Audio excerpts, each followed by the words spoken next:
ലോകത്തിലെ ഏറ്റവും പ്രധാനപ്പെട്ട എണ്ണ വ്യാപാര പാതയായ ഹോർമുസ് കടലിടുക്കിൽ സംഘർഷം പുതിയ തലങ്ങളിലേക്ക്. അമേരിക്കൻ ഉപരോധങ്ങൾക്കും പ്രകോപനങ്ങൾക്കും മറുപടിയായി ഇറാൻ സൈന്യം നടത്തിയ നാടകീയമായ നീക്കത്തിൽ ഇന്ത്യയിലേക്ക് വരികയായിരുന്ന കപ്പൽ ഉൾപ്പെടെ 2 ചരക്ക് കപ്പലുകൾ ഇറാൻ സൈന്യം പിടിച്ചെടുത്തു. ഇറാൻ വിപ്ലവ ഗാർഡ് പുറത്തുവിട്ട പുതിയ വീഡിയോ ദൃശ്യങ്ങൾ ആഗോളതലത്തിൽ വലിയ ചർച്ചകൾക്ക് ഇപ്പോൾ വഴിതെളിച്ചിരിക്കുന്നു. യുദ്ധചിത്രത്തെ അനുസ്മരിപ്പിക്കുന്ന വിധത്തിലുള്ള അത്യന്തം ഭീതിജനകമായ കാഴ്ചകളാണ് വീഡിയോയിൽ പങ്കുവെക്കുന്നത്. ഇറാന്റെ കരുത്തുറ്റ മോസ്കിറ്റോ ഫ്ലീറ്റ് എന്ന് വിശേഷിപ്പിക്കപ്പെടുന്ന അതിവേഗ സൈനിക ബോട്ടുകൾ ചരക്ക് കപ്പലിനെ വട്ടമിട്ട് പറക്കുന്നതും അത്യാധുനിക ആയുധങ്ങളുമായി മുഖംമൂടി ധരിച്ച സൈനികർ കപ്പലിന്റെ വശങ്ങളിലേക്ക് ഏണികൾ എറിഞ്ഞ് അതിക്രമിച്ച് കയറുന്നതും വീഡിയോയിൽ വ്യക്തമാണ്. ഇന്ത്യയിലേക്കുള്ള ഈ കപ്പലിനെ ലക്ഷ്യമാക്കി ഇറാൻ സൈന്യം നടത്തിയ ഗ്രനേഡ് ആക്രമണത്തിലും വെടിവെപ്പിലും കപ്പലിന്റെ നിയന്ത്രണ കേന്ദ്രമായ കമാൻഡ് സെന്ററിന് ഭാഗികമായ നാശനഷ്ടങ്ങൾ സംഭവിച്ചതായും റിപ്പോർട്ടുകൾ സൂചിപ്പിക്കുന്നു. കപ്പലിന് നേരെ കനത്ത വെടിവെപ്പും സ്ഫോടനങ്ങളും ഉണ്ടായെന്ന റിപ്പോർട്ടുകൾ പുറത്തുവരുന്നത് അതീവ ഗൗരവകരമായ സുരക്ഷാ ആശങ്കകളാണ് ഉയർത്തുന്നത്. ഇറാൻ സൈന്യത്തിന്റെ ആക്രമണത്തിൽ കപ്പലിന്റെ പല ഭാഗങ്ങൾക്കും നാശനഷ്ടങ്ങൾ സംഭവിച്ചിട്ടുണ്ടെങ്കിലും പ്രാഥമികമായ ആശ്വാസ വാർത്ത കപ്പലിലുണ്ടായിരുന്ന ജീവനക്കാരെല്ലാം സുരക്ഷിതരാണ് എന്നതാണ്. എങ്കിലും അന്താരാഷ്ട്ര നിയമങ്ങളെ വെല്ലുവിളിച്ചുകൊണ്ട് ഇറാന്റെ സമുദ്രപരിധിയിൽ കപ്പൽ തടഞ്ഞു വെച്ചിരിക്കുന്നത് ജീവനക്കാരുടെ മാനസികാവസ്ഥയെയും അവരുടെ തുടർന്നുള്ള സുരക്ഷയെയും ചോദ്യം ചെയ്യുന്നു. ഈ സാഹചര്യത്തിൽ ഇന്ത്യൻ വിദേശകാര്യ മന്ത്രാലയവും നാവികസേനയും അതീവ ജാഗ്രതയോടെയാണ് ഇടപെടുന്നത്. നയതന്ത്ര തലത്തിൽ ഇറാൻ സർക്കാരുമായി ചർച്ചകൾ നടത്തുന്നതിനൊപ്പം തന്നെ മേഖലയിലെ ഇന്ത്യൻ കപ്പലുകളുടെ സുരക്ഷ ഉറപ്പാക്കാൻ നാവികസേന നിരീക്ഷണം ശക്തമാക്കിയിട്ടുണ്ട്.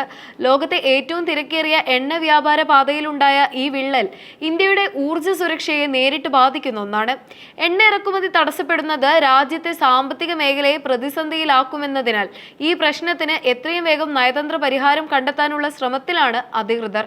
അമേരിക്കൻ പ്രസിഡന്റ് ഡൊണാൾഡ് ട്രംപ് ഇറാന് മേലുള്ള ഉപരോധങ്ങൾ നീട്ടുകയും ഇറാൻ സൈന്യം ദുർബലമാണെന്ന് അവകാശപ്പെടുകയും ചെയ്തതിന് തൊട്ടു പിന്നാലെയാണ് ഈ നീക്കമെന്നതും ശ്രദ്ധേയമാണ്. ഈ മാസം ആദ്യം 2 ഇറാനിയൻ കപ്പലുകൾ അമേരിക്കൻ സൈന്യം പിടിച്ചെടുത്തിരുന്നു. ഇതിനുള്ള നേരിട്ടുള്ള മറുപടിയായാണ് ഇപ്പോഴത്തെ നടപടിയെന്ന് ഇറാൻ അനുകൂല മാധ്യമങ്ങൾ റിപ്പോർട്ട് ചെയ്യുന്നു. തങ്ങളുടെ ഉപരോധം ലംഘിക്കുന്ന കപ്പലുകളെ ഇനിയും തടയും. ഇറാൻ സൈന്യം ദുർബലമാണെന്ന വാദം തെറ്റാണെന്ന് തെളിയിക്കുന്നതാണ് ഈ ഓപ്പറേഷൻ എന്ന് ഇറാൻ വൃത്തങ്ങൾ സൂചിപ്പിച്ചു. ഹോർമുസ് കടലിടുക്ക് വഴി ലോകത്തെ 20% എണ്ണ വ്യാപാരമാണ് നടക്കുന്നത്. ഇത്തരത്തിൽ കപ്പലുകൾ പിടിച്ചെടുക്കുന്നത് ഇൻഷുറൻസ് നിരക്കുകൾ വർദ്ധിപ്പിക്കാനും ആഗോള വിപണിയിൽ എണ്ണ വില കുതിച്ചുയരാനും കാരണമാകും. ഹോർമുസ് കടലിടുക്കിലെ ഇപ്പോഴത്തെ സംഘർഷാവസ്ഥ ആഗോളതലത്തിൽ ഗുരുതരമായ വെല്ലുവിളികളാണ് ഉയർത്തുന്നത്. ഈ പാതയിലൂടെയുള്ള ചരക്ക് നീക്കത്തിന് വലിയ സൈനിക അകമ്പടി വേണ്ടിവരുന്നത് ഷിപ്പിംഗ് ലൈനിലെ സുരക്ഷാ ചെലവ് വർദ്ധിപ്പിക്കുകയും കപ്പൽ ഗതാഗതം സങ്കീർണമാക്കുകയും ചെയ്യുന്നു.